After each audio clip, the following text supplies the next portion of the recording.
Hello and welcome to the show. I'm Martin Willis, your host, and we have Anna Brady-Estevez on tonight. I'm real excited to have her on. I watched a segment of Ross Coldhart a while back and saw her on with one of our past guests, Sarah, and also Chris Bledsoe. I watched that and then some other things, and I'm real excited to have her on. She has a very, very intense background. I hope you do look at her bio. She's into all kinds of things. She's into funding, and we're going to be talking a little bit about that. But I think it's really interesting that some people are actually looking to fund uh, research into UAP. I think that's wonderful. Anyway, I'm real excited to have her on. Before I bring her in, our podcast goes out on all the podcast players out there. And if anyone is looking to get an ad-free experience, all you have to do is join Patreon, and there's a way to play the podcast. It's all explained through that. $2 or more a month ad-free if you want to go that route. Or our shows here are starting at 8 for this first rollout at 8 p.m. on Tuesday evenings. Now, I do have to say that not all Thursday evenings I will have shows. I had a real backup of guests for a long time, so I was running 2 shows a week. So I'm saying occasionally I'll be running on the Thursday nights, and that will be at the 8 o'clock slot, 8 p.m. Eastern slot. So if you want to find out what's going on besides me announcing, for instance, next Tuesday we have Erling Strand on from Norway. He's going to be on. So another scientist. So this should be a good show next week. But if you want to know what's going on, we do have right on the sidebar at podcastufo.com. We do have a newsletter. All you have to do is drop your email address in that, confirm the email. You will not get spammed. It's all contained by me, and I promise your email goes nowhere. So you can join the mailing list that way. So the blog this week from Charles Lear is the first UFO documentary, and looking for the title of that, it was in the 1970s. So the Flying Saucer Mystery, that's the name of it. So check out the blog over at podcastufo.com. And here's my guest. Anna, welcome to the show. Hi. Thank you so much for having me, Martin. Well, it's an honor to have you. And so I have to ask you right off the bat, with such a background that you have, and we talked offline, my niece You mean and my yourself. messy bookcase, such a background? Yeah. But that's right. Not But you. your study is very much like my niece's study, very similar. But and yeah, you have your PhD and you have a lot of things going on. I listened to another interview where you say you don't like to be called doctor, you just want to be called Anna because you're with your colleagues and all that, which that's great. Yeah, my people I know feel about the same way. They don't care because there's no doctor on the plane to help out, right? That's right. But it's like, you put it in there, you say, hey, we're doctors. We're not the type of doctor. Don't ask Yeah, us. not that type of doctor. Yeah. Now, let me ask you something. Did you have an interest in UFOs? I'm using the word UFOs, UAP, same thing. But did you have any type of interest in that, any part of your life growing up? It's funny, and you're teasing out an unusual story here. Oh, good. For it'll probably be very embarrassing. No, not at all. You're in the right place. You're among the right company. So not really. I thought that when I first became aware of this was much later, and then I realized something that went back to the 90s, I had seen that connects in with all this. But when I was in 8th grade, I went to a small Catholic school, and so we'd have the end of year awards, and so we're in the cafeteria. The cafeteria is where the dance happens, where the events happen, and everything.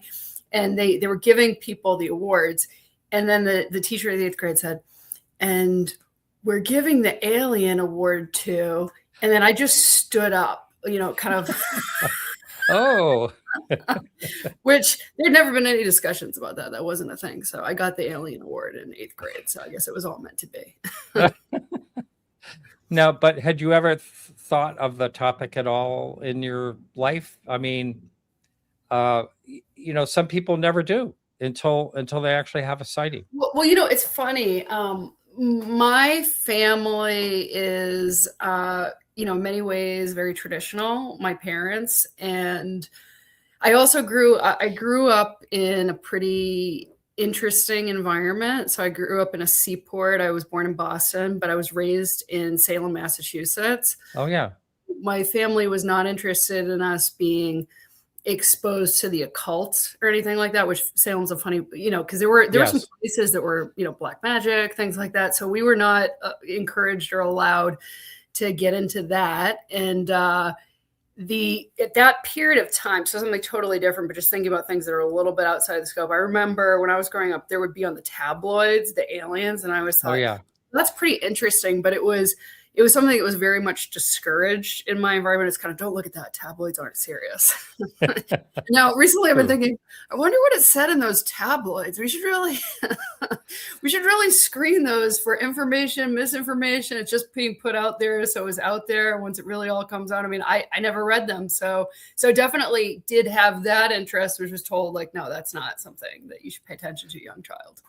Well, the Travis Walton story came out in one of those tabloids.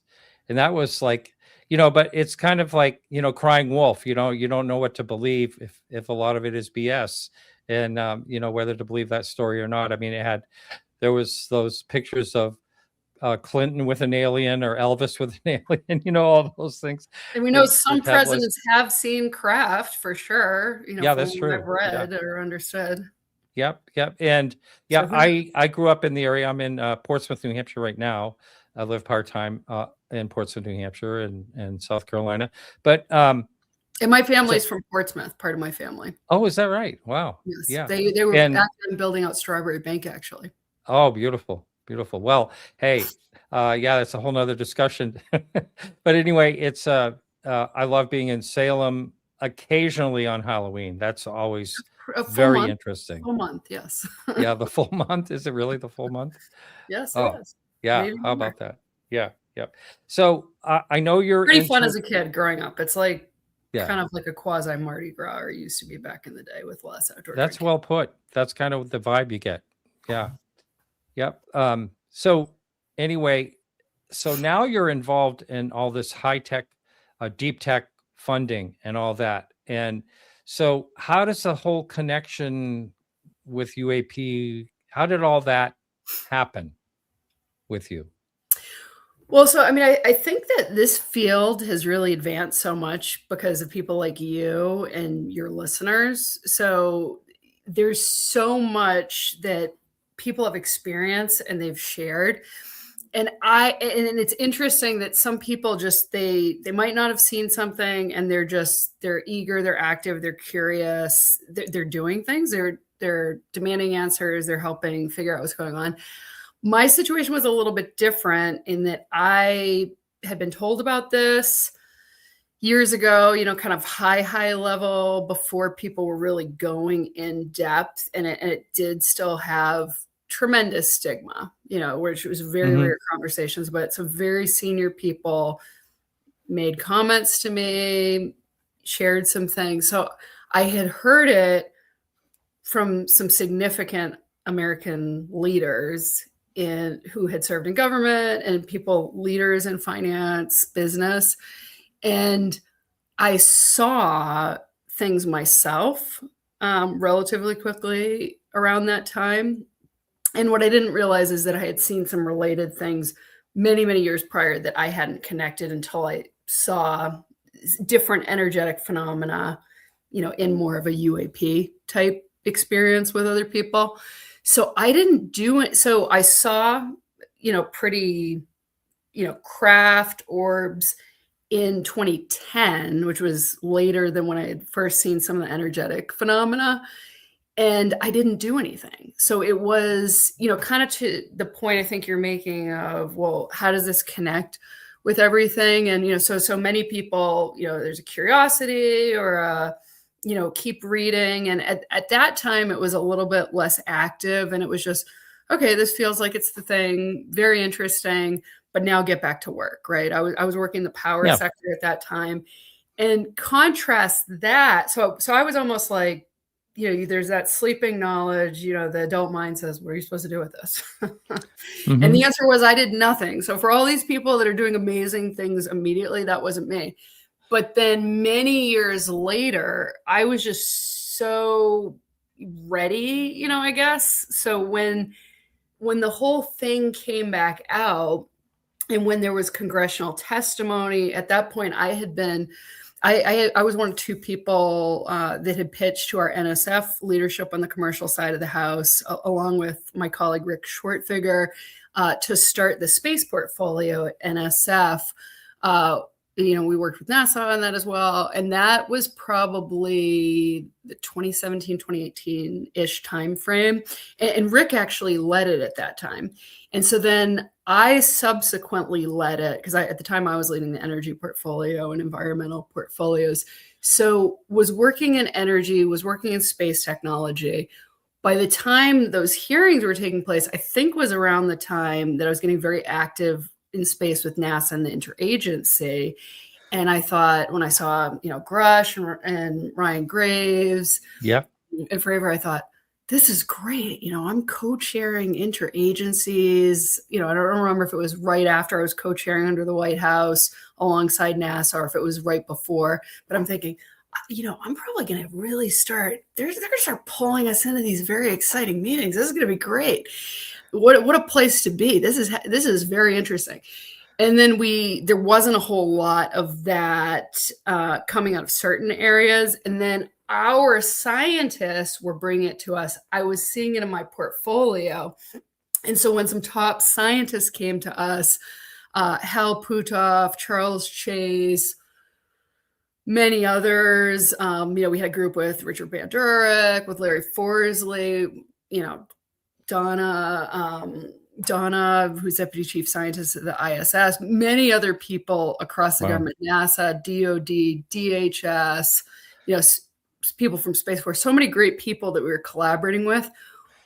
We said, wow, I could see that this was in my mandate of my responsibility was to fund the highest performing space and energy technologies.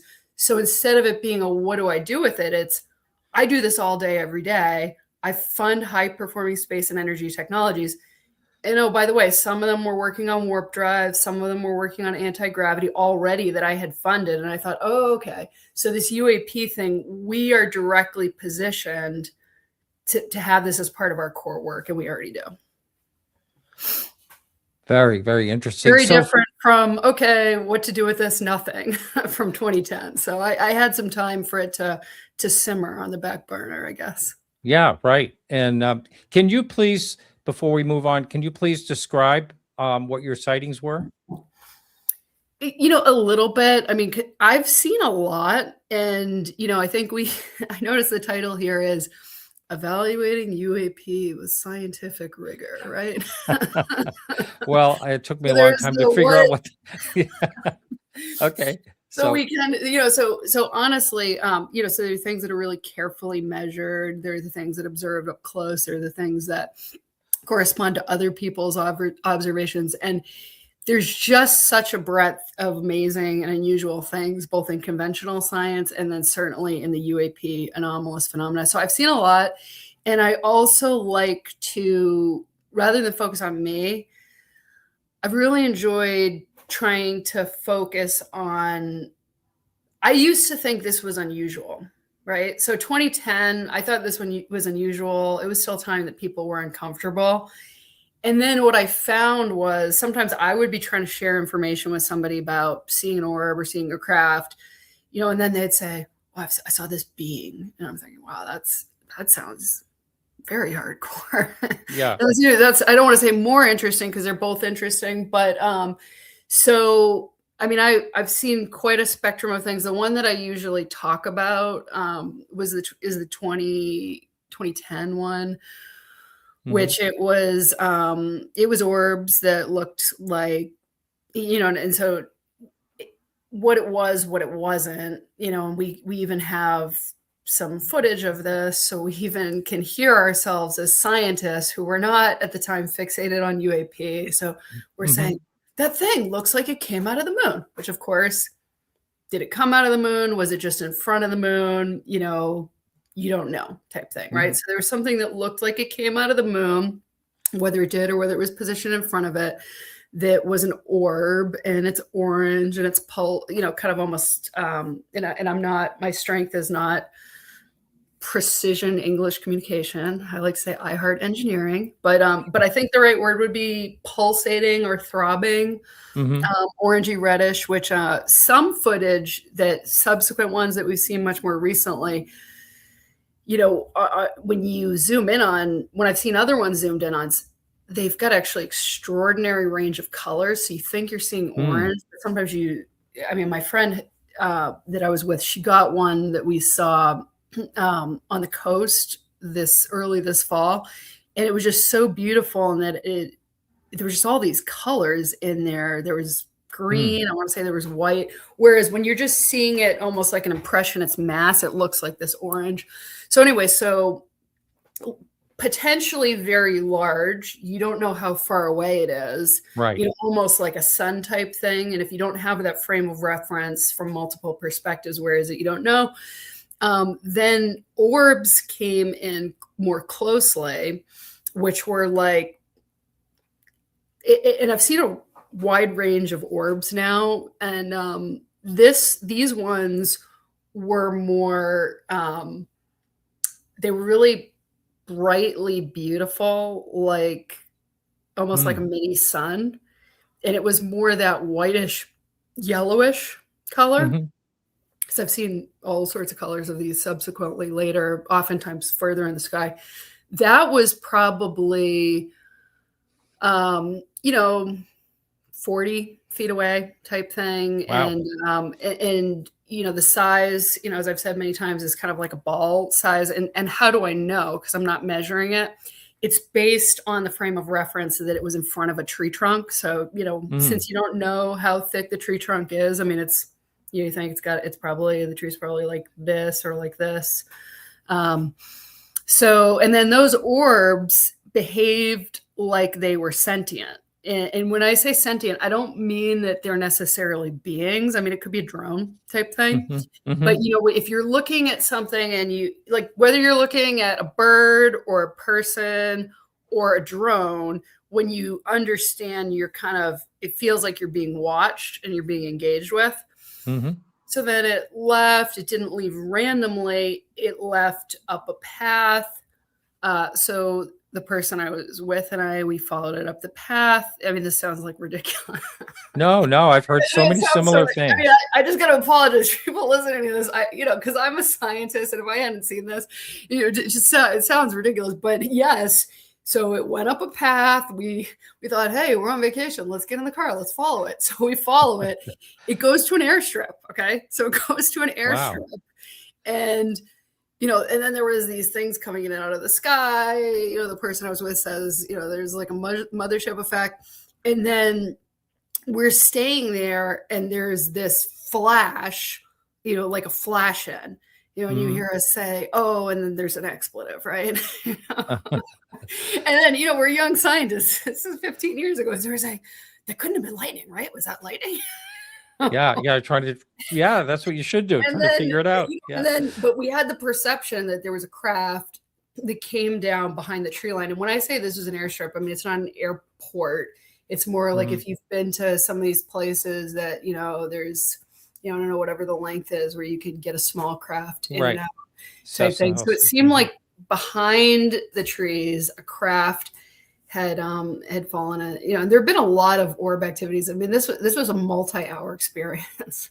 Wow. And so the person I was with said, should we let's go? And I thought, Yeah. I did really want to go, but it was kind of one of those 50-50 things. And to be honest, I wasn't sure that I was 50, because I wasn't into UAPs, I wasn't into UFOs. I was kind of 50-50 on whether it was extraterrestrial or whether it was military, advanced military. And we were in Central America, and oh, really? The country does not have an airfield. Like, they've got a few planes now, so they didn't have, it's not that they've got this tremendous Air Force. It's not that they have a space program. So I didn't think that it was from that country, so I was hoping if it was military, it was ours. But I also thought this could be maybe Russia. I wasn't really thinking about China back then because that was like not. They were producing toys back then. It was a little bit less, kind of, oh, is it China? But, it could have been Russia. It could have been China, perhaps, maybe even in those years. So I didn't think it would have been a good idea to walk up, on Russian military craft as an American. And I also had seen some of these movies where there's time warping phenomena. And I thought that would be really messy if we didn't come back for 80 years. So. Oh, yeah. Yeah. But there's a couple things that I think of hearing your story. First of all, thank you for sharing that. It's really, really fascinating. And it continued, after that, like for hours. Well, you can keep going. Well, I mean, that's the sum of it. But I think the thing that was interesting about it was the experience stopped because we had kind of had enough of it. It's kind of, all right, this has been, this is interesting. All right, time for bed, but probably 2.5 hours. Of all this going on. But once the whole craft landed, that was either like a go to the craft or split. I thought, well, 50% chance or 25% chance it could be Russian military craft. I mean, I don't know that they would walk with it. I don't know they want to see us like we were unarmed. We were not we're not in operation, so it didn't feel like a good thing to do. Yeah. And some people have described what you're talking about like it's under something appears to be under intelligent control, no matter, what it is. It just appears that way, like you talk about going up the path and things like that. But an interesting thing you said, and I don't know if you can relate to it in any way, but I've heard a number of people say that I've never seen that color before and I can't really describe it. Does that sound like, when you're talking about the colors, does that, well, I didn't feel that way about the orbs in that occasion I just described. I will say there have been other occasions where I've seen really, really, really bright pink or magenta that it was extraordinary. And so I did have that feeling that I had never, and I'd certainly never seen that color. And I've seen other colors in the sky too, but I'd certainly never seen that color pink in the sky. But then so I felt like that whole, I understand the feeling of, I haven't seen that color before. But then when I think there's such a diversity of pink flowers, have we seen that color? I think so. Yeah. But the way that it's energy, so some percentage of this seems to be that it's like energetic phenomena. So some people would say it's plasma. It can be something else. So it is this mixture of, I don't want to call it electrical or plasma, but some of it is, it's not that you're always looking at something hard, the way that we're not usually looking, most of us aren't spending our full day looking at plasma or energetic phenomena. There are some people that do. Well, also, I just want to tell people in chat, thank you so much for being here as always. And if you have any questions for our guest tonight, just remember to please put them in all caps. So, when you're looking into this type of thing, we had a brief discussion. Someone just puts a big question in caps. I'll get to that in a minute. Where I told you that when I started the show years ago, I had a semi-skeptic scientist on, and he said to me, oh yeah, we will never, as scientists, we will never study the UFO topic. There weren't, some people were calling it UAP back then, but not, but most people were saying UFOs. So we won't study them because it doesn't have an end game. We can't get funding for anything that doesn't have an end game. And nobody has found anything thus far or even close to it. So what is your thoughts on, what do you think has changed where people are more open-minded to really look into the topic? Well, it's so weird. It's almost the thing that should be studied more, honestly, than UFOs is, how was this so suppressed? Or why? It is really, it feels like the emperor has no clothes. Or when you see that video, I don't know if you've seen the one where there's the girl on the basketball court and you were told to I don't know if it's count the dribbles, and nobody sees the grill on the basketball court. So it's kind of Yes. how what's happened more recently, where not that this is representative of every group of people, because I am spending a lot of my time working with scientists, with innovators, with entrepreneurs, people who are curious, people who are building new things, business people, investors, people in government. So in many, but also I'll stand somewhere and I'll ask people randomly in the street, right? I'll be in a park or I'll be in a hotel lobby and I'll say, "Oh, yeah, have you seen a UFO?" Yeah. Oh, you really do. Good for you. I do that all the time. So I mean, I got to the point where I started getting data points where I could see it feels like it's 30 to 50% of people who have seen and experienced something. And I don't want to say that it's a craft or an orb, because sometimes it's like they see a curving of light. So I would say anomalous phenomena that is not the broadly acknowledged, here are the rules, here's what to expect physics. And so I don't know how you go from people thinking that they're going to look silly if they even talk about it to actually everybody's seen this. Because we're talking about 30, without having a high trust relationship. I'm saying 30 to 50% of people will share it.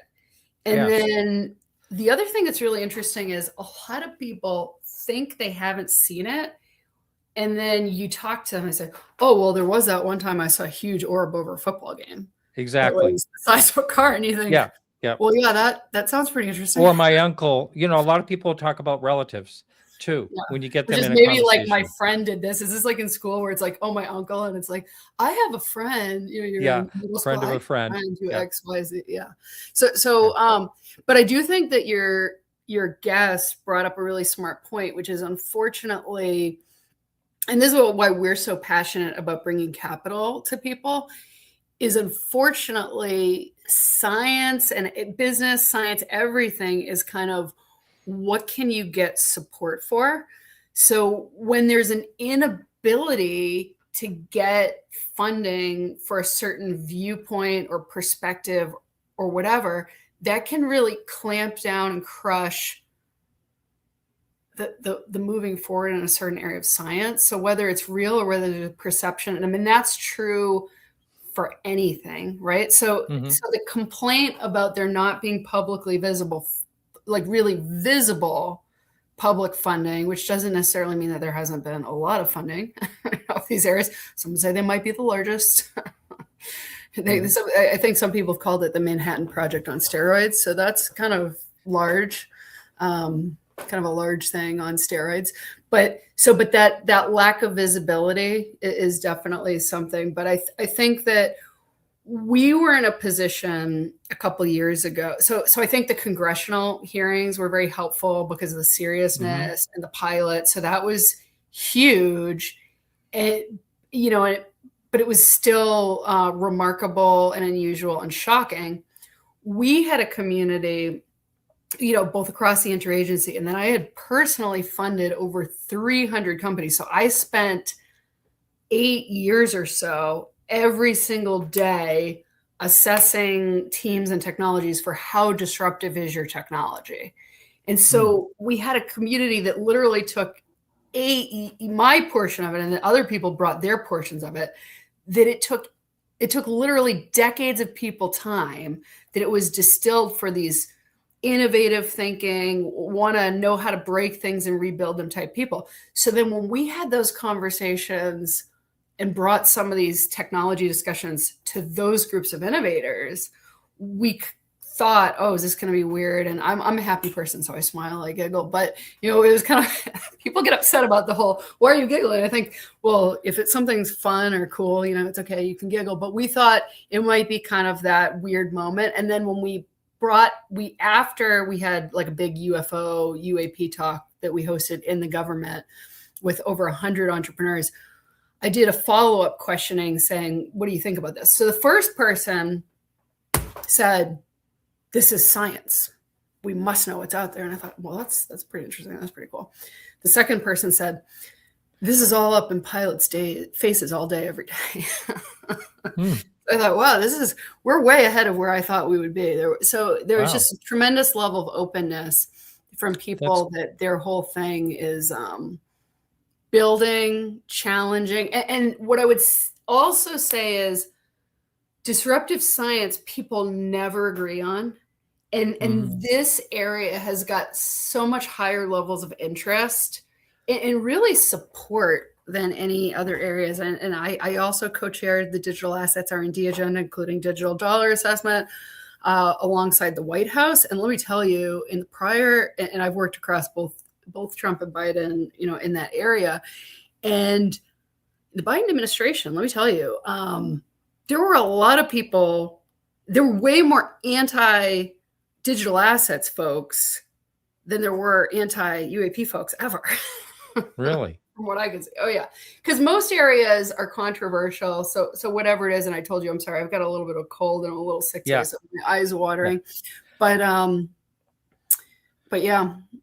So much more support and interest in UAP really than any field of technology and science. I don't think I'll ever see it again, in terms of the level of Absolutely. I mean, scientific interest.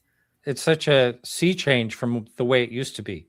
I remember I had there's a scientist, a professor, Kevin Knuth, and Yes. he, you know of him, and he was a guest one time when he first started like having an interest in this topic. Amazing. I had a discussion with him, and he brought up that I used to go to these conferences and everyone made fun of the earth light sky during the earthquakes. Everyone was making fun of him, and then we found out it was really a phenomenon. He said, this is where I want to be. I want to be where everyone's laughing at me, and then we're going to figure this whole thing out. Yeah. So he And dove right into that. congratulations to him. Sorry to interrupt Yeah, you. He actually now he has a center or an institute up at Albany. So yeah, and he's really funded. Yeah, they're graduate. funded So there. that's really exciting. So Yeah, he is already one of the leaders in academia. Really at the forefront. And yeah. maybe the first in terms of getting a full, a funded. I don't remember. Do you know if it's an institute or a center? It's very important. I feel It bad. was a person that funded them with no strings attached. You can Mhm, just just work on this. I think it's interesting. Here's some money, mhm. and I think it could last indefinitely. It's That's quite a. great.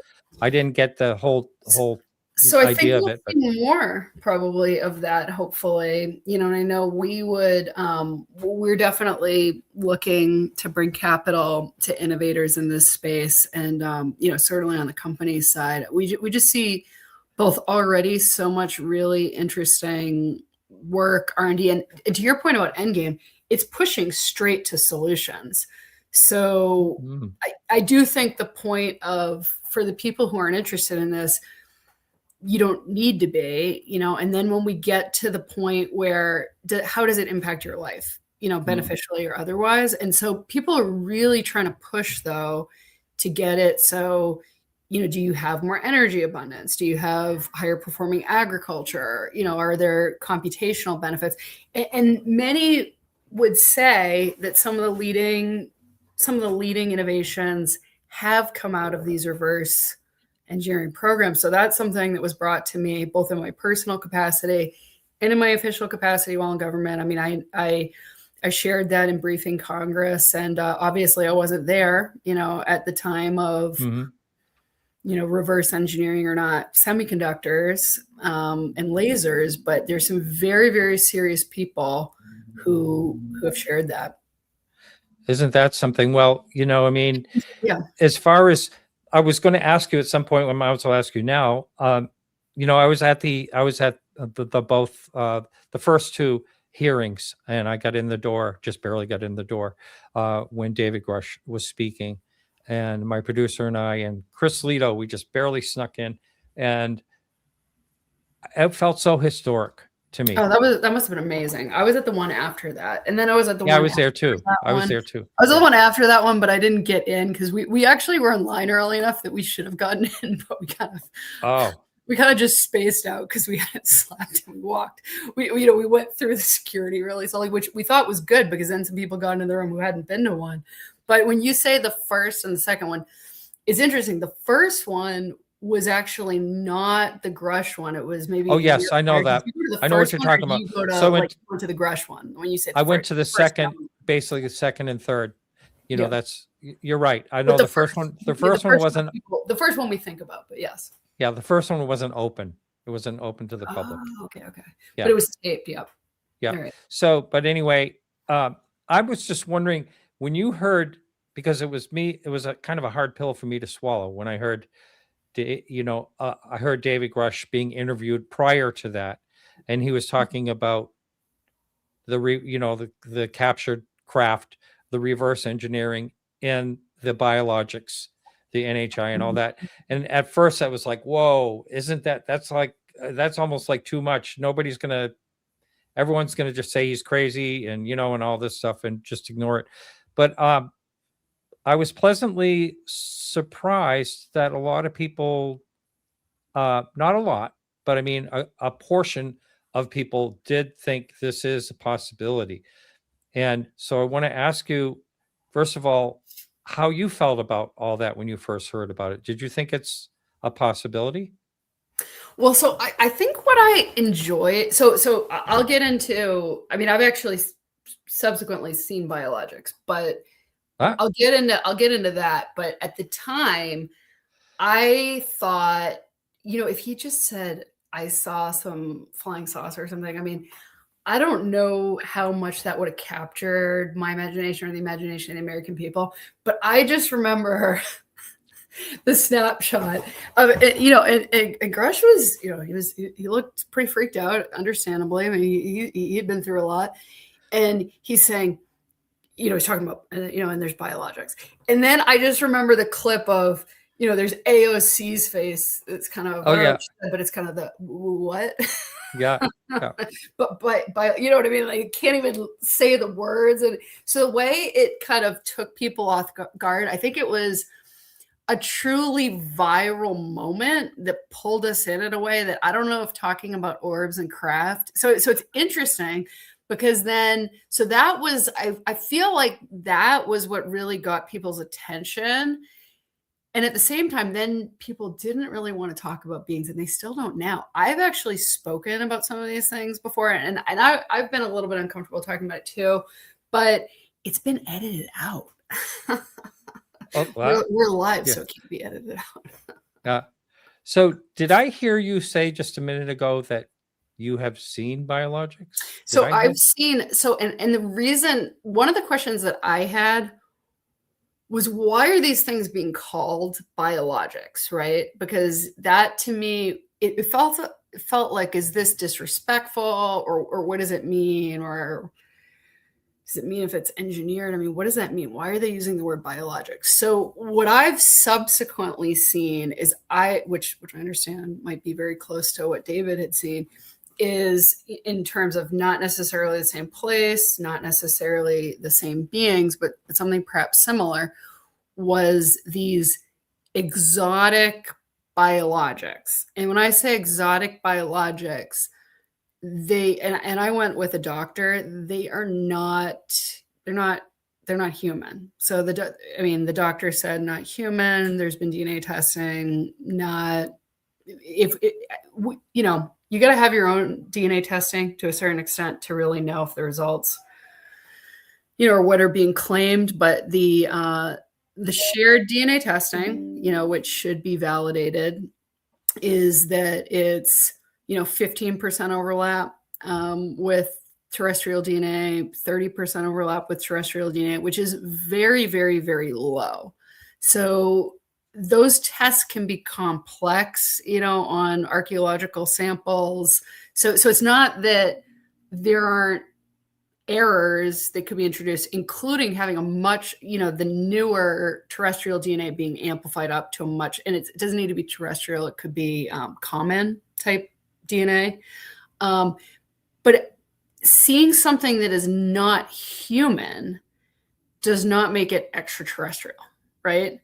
So that's why, saying something like exotic biologics, it's not really stating exactly what it is, but just like if anybody's been to the Smithsonian and they've seen that exhibit where I don't know if it's wax or what it is, but there's the Neanderthals, there's the Florensis, there's these different species, human or hominid type species. We're not Florensis, we're not. So it's something that is not human, but that does not mean that it's extraterrestrial. Although there are some indications of some things that are really very, very different from human. Well, the statement that he actually made that I remembered him saying was he was asked by, I think it was Nancy Mace, were there biologics with this craft or something like that? And then he said, yes, there were some. And then she said to him, these human or non-human or whatever she said. And he said pretty loud, and that felt like the bombshell in that hearing, non-human. Right. He stated non-human. So NHI, basically, like there's that term you hear a lot. So do you think there has, in your opinion, from what you've learned and what you can share freely, do you think that there have been some NHI retrieved along with a craft like he mentions? So we know, so in terms of without saying what the NHI are, right? So where is it from? We know that there's non-human, types of species that have previously been on Earth, right? So that's something that we definitely know, right? So the Florensis, the Neanderthal. I wish I brought the vocabulary of what are like the 8 or 10 you see in the Smithsonian. So there are some that look a lot less like us and look a lot less like apes.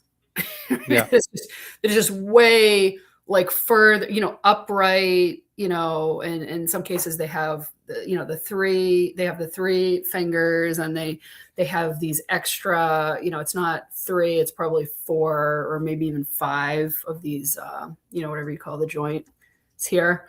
Mm-hmm. So they're different from us. Like they've got different skulls. There's a breadth of different types of species. So, I've seen at least a couple of those types in their desiccated form. So in terms of what are they, I don't know what they are. I don't know what those specific things are, but they don't present as human. But I would certainly welcome more information, on what they are, or and there's a lot of reasons that they don't present. There's just many, many data points on why they don't present as human. And if the DNA is legitimate, that would be something that, but there's so many other things, like the way their fingerprints are, more straight lines, which I did not personally see the fingerprints, because I didn't see the turn of the hand, but I've seen images of that. So it's really impressive. They are, it's shock. When you think about the diversity of this planet, the shocking and beautiful diversity on this planet, these would certainly fit within that. And I'm not so I both believe that I would find it extraordinary and shocking if there's not life off planet.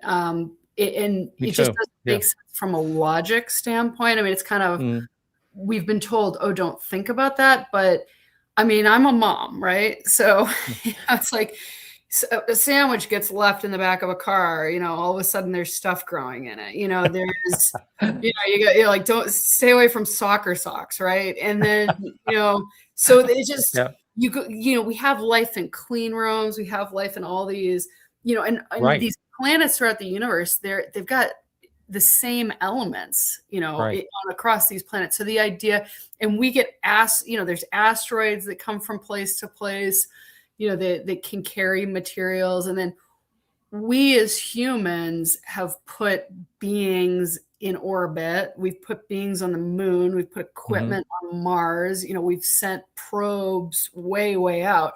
So the idea, so we know that even if life doesn't start on the moon. We know we can put life on the moon. We did put life on the moon. We've had a heartbeat on the ISS for almost, 20 years, somewhere around 20 years. So this premise that there wouldn't be life, I mean, we put life in space.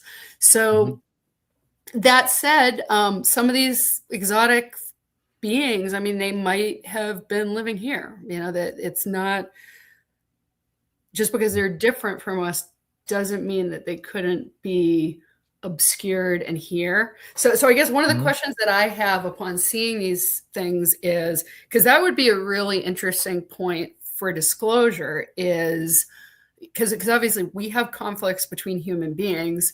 So if there's another species that is here, would they be safe, right? So if they, and obviously if they're garrulous, like you don't want them to, we don't want to be vulnerable to other species, but if they're peaceful, would they be safe? And if the answer is no, I mean, I can imagine why that information wouldn't be spread widely if there was a need to protect, some of our terrestrial diversity. But there are some very interesting specimens for sure. So wow, I've probably said way too much. No, that's fascinating. I really thank you so much. But as a scientist, lots of questions, and I don't know what some of these things are, but there's tremendous diversity on this planet for sure. Now, there was speculation from a lot of people that, these reverse engineered crafts that were found, if they really do exist, were in private hands, so they wouldn't have congressional oversight, basically.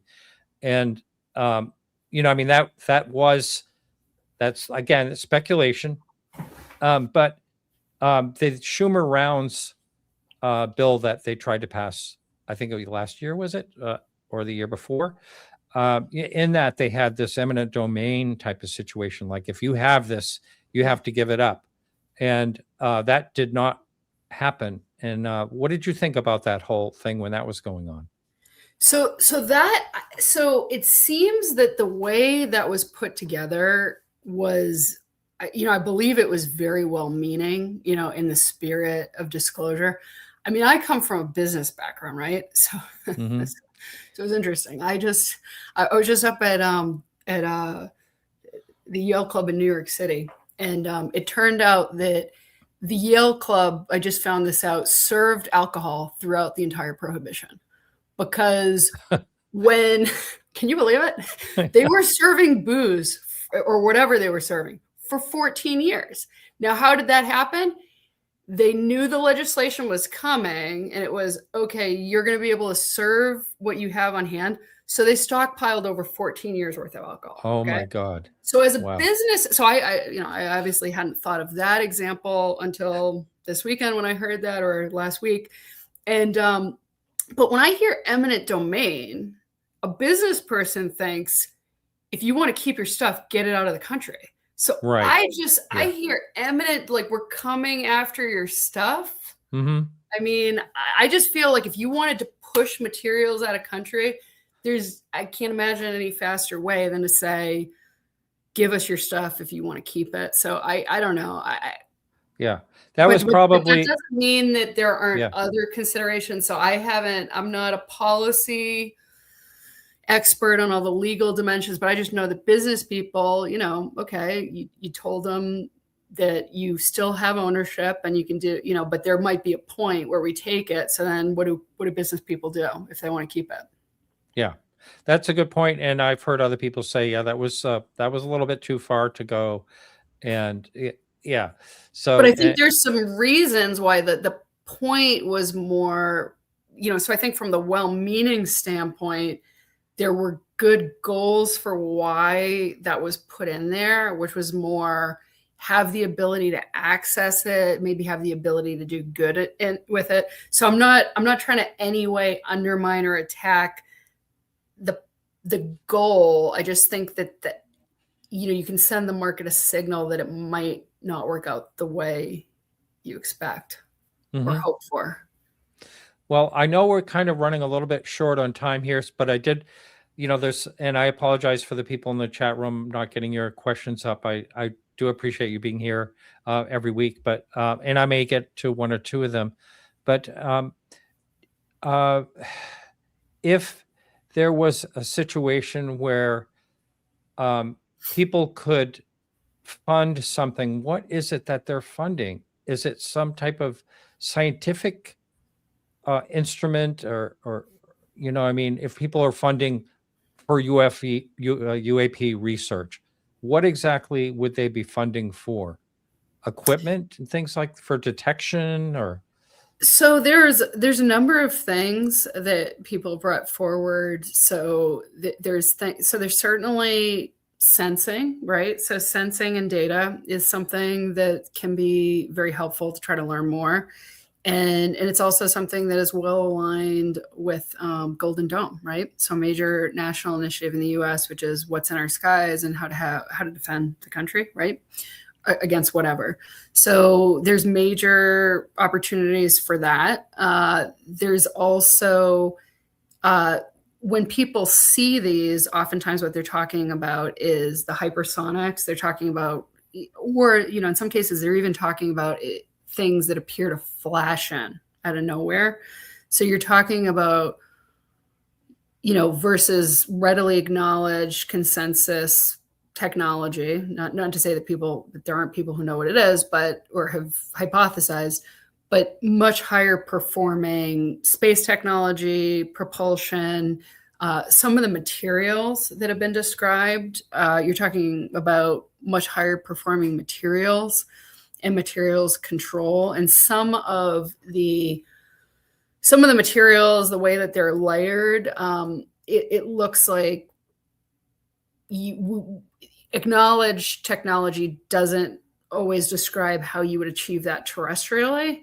But some of these things are easier, where there's ability to control gravity, which again, maybe you could do that terrestrially, but in space and microgravity, you can get different layering, you can get different purity.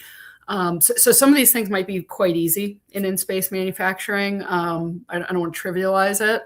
And that does not, a lot of these things, you don't need an alien civilization to do it, right? I mean, these are things that, regardless of whether it's connected with UAP or craft or NHI or whatever, just if you have an idea of how to make better materials, humans can do that, right? So some of these might be, some people share that they're out of programs and that they're doing reverse engineering, or they're working adjacently to something that they wouldn't be allowed to work on because they had to sign off that they couldn't. Others, it's UAP inspired. They saw something, so they think, okay, well, I've seen that show and tell. So how would I develop that? Whether it's NHI, whether it's advanced military, how would I build that?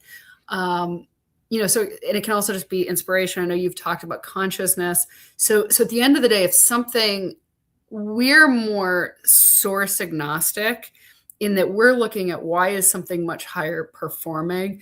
But, like on the biologic side, some of these things have really bizarre implants, so is there like medical implants? So is there some utility from those implants? Is that something that would be worth doing? Is it something that you want to stay away from? So, there's biologic impacts of some of these technologies. There's a consciousness. There are people, I've had, because I've funded hundreds of entrepreneurs, I've worked with a lot of amazing and really smart people. And I think I might have lost. No, I'm here. Okay. I worked with, so the interesting thing is, sometimes when you just know one or two really smart people and you think, oh, how did they do that? But when you listen to hundreds of them, then all of a sudden I started hearing that people's inspiration process, it's almost like they're keying into knowledge from another information source. So there are also people that just their inspiration, is something else. And some of those people believe that it's their imagination. Other people might think that it's NHI or whatever. My question is your idea a good idea? Is it higher performing? Can we solve problems with it? What type of beneficial impact would it have? But,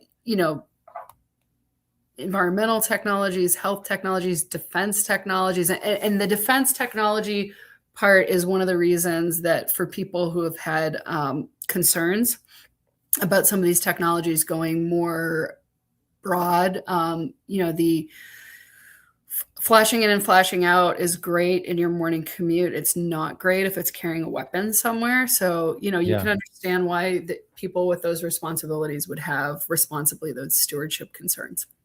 Oh, yes. And when it comes to national security, things, they have to be careful if that's like you said, if it's an adversary for one. So one of the things that I had thought about, and I did want to ask, and we're right near the end of the time here, is how do you think AI is going to fit in and work with everything when it comes to knowing more about what's going on? Well, so AI is really interesting. I mean, more broadly, we're focused on small models. So to be more specific to what you're trying to do, because those have efficiencies, cost efficiencies, lower hallucination, higher performance. And I think the ability of people to build their own models is going to be big. So I'm really hoping to see that infusion of a lot of, we like to say, and we're doing a lot of work in AI right now, saying to people, whether you code or not, whether you're into math or algorithms, you need to be at the forefront of AI, because as human leaders and contributors, you want to be shaping the future and not just doing what somebody else has in mind for you. So the interesting thing is AI has the potential to uncover a lot and help us learn a lot faster. The other thing that's been an issue with many AIs is oftentimes it's about what's the most likely next thing to come. Mary has it's sandwich instead of a lamb. You know what I mean? It's just, it doesn't have to be a lamb. So some of the some of the experts that I've spoken with say there's really a lot of work to be done to more on the contrarian side of things and not having information get smoothed away versus identified. So I think that there's both the pull and push, but I'm very optimistic that that's something that can really accelerate things. There's the deep fake. So we were kind of in this funny zone. Oh, yes. So we were in this funny zone where video was meaningful for a brief period of time. I also think that Not video anymore. evidence isn't going to mean as much to people who haven't seen it personally. So we're there was this sweet spot of cell phone sensors, but before deepfakes became really prominent. And we're moving out of that zone. We're maybe already out of that zone, way out of it. All right, here's my final question. If history looks back at this moment, what do you think we've gotten right or wrong when it comes to UAP? I think history is going to laugh at us because and this is the thing that comes up is, so all these things that we think we're discovering, then we go back into the really old books and they're saying, oh, there are beings from the sky and there are light beings. And there's, and they're angels or they're this or they're that. And, and they're describing quantum entanglement, and so it's almost like we're rediscovering what has been disclosed and disclosed and disclosed. So, hopefully we'll continue. Hopefully we'll be more helpful to each other. Hopefully we'll continue to build things that are more useful. And hopefully it's a technology cycle like this, as opposed to something like improvement, reduction. So I'm an optimist. So I'm hoping that it's much, that we're in a virtuous cycle. Well, speaking of optimists, there seems to be two different type of people when it comes to AI. And I've interviewed a few different people, and one of them is totally doomsday. We've had it. This is the end of us.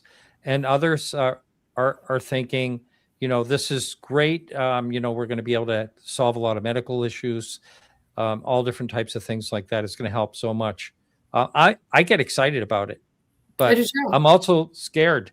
How do you feel in general about AI? Well, I think it's our responsibility. So that's why I think we should all be taking it on, and I think that it's going to reflect the people. So technologies are neutral, right? So it's our management of the technologies, our utilization of, nuclear power versus nuclear weapons.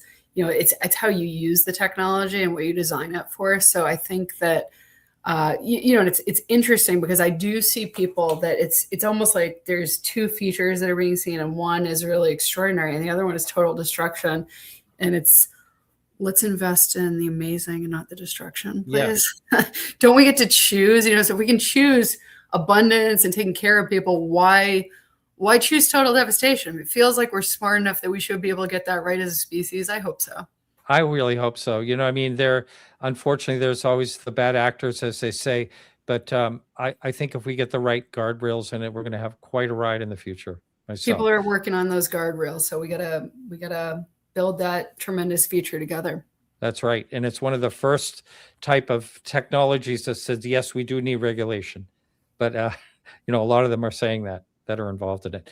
Thank you. Well, the other thing that's challenging is